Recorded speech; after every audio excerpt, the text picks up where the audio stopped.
Kalian tahu tak, daripada seekor lembu tu, banyak benda yang kita boleh buat daripada seekor lembu. Daripada hidung sampailah ke ekor. Okey, contoh, ekor pun kita boleh guna untuk masakan. Ni, ekor untuk masakan. Dekat Mi Expert, kita memang tak ada langsung benda yang kita buang. Antaranya, bone broth. Bone broth ni, kita hasilkan daripada tulang yang kita ceraikan daging apa semua, dah tinggal tu tulang kosong.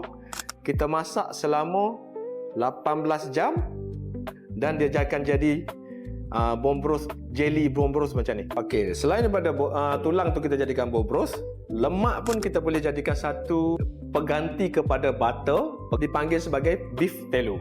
Yang ni kita boleh spread dekat roti ataupun guna untuk buat masak apa-apa jenis masakan. Nak masak sayur ke, nak masak sup ke, nak masak apa jenis masakan pun, tambah beef tallow boleh buatkan lagi rasa kick dekat masakan tu.